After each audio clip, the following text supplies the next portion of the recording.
Welcome back. In this module, we're talking about the most powerful tool in modern marketing, content that sells. Most founders overthink content. They feel like it has to be perfect. They think they need fancy gear or a script that sounds like a commercial. But content that sells is simple. It teaches something, it helps someone, it earns trust, and you get people to care about what you do. Here's the truth. People don't want ads. They want answers. They want real stories. They want simple tips that help them win. Your job is to make content that shows you understand their world. That's what gets their attention and builds trust. Content that sells isn't loud. It isn't pushy. It isn't perfect. It's clear, it's helpful, and it feels human. The goal is to show people what you do and why it matters without trying to force a sale. Here are the 3 types of content that work best today. First, teach something. Share a simple tip your customer can use today. One thing, one idea, and one win. Second, show something. Take people behind the scenes. Show your process. Show your tools. Show how things work.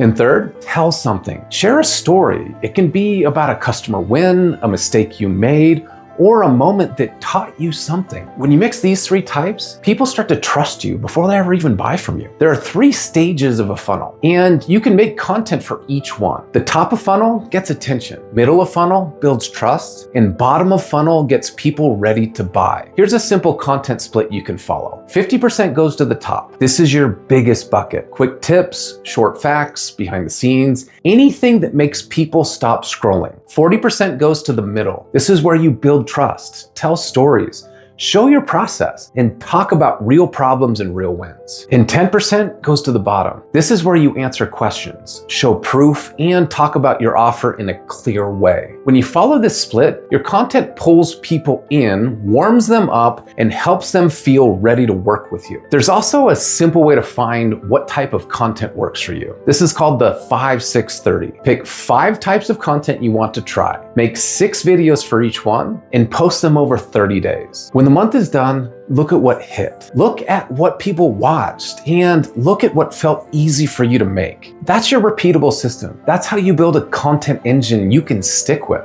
Many founders make content harder than it needs to be. The biggest mistakes are easy to fix. Don't talk like a big company. Talk like a real person. Don't try to be perfect. Be clear. Don't hide behind jargon. Use simple words. Don't make videos that are only about selling. Make videos that help. When content helps people, they start to think of you as the one they trust. Here's something most people never do. Get outside eyes on your content. We all think our content is great, but the truth is, a lot of our content misses the mark. Not because we're bad at it, but because we're too close to it. A friend, a coach, or another founder can help spot things that you can't see. They can tell you what's clear and what's confusing. They can tell you what feels helpful and what feels like noise. One short review from someone outside your world can make your next 10 videos better. You don't need to be perfect. You just need clear, honest feedback. Here's a simple formula you can use for every piece of content. Step 1, start with the problem. Say the thing your customer is feeling. Step 2, share a quick tip or insight. Step 3, show what life looks like after the problem is solved. That's it. Problem, tip, future. This formula works for videos, emails, social posts, and podcasts. Before you move to the next module, do these 3 things. 1, write down a problem your customer faces every week. 2,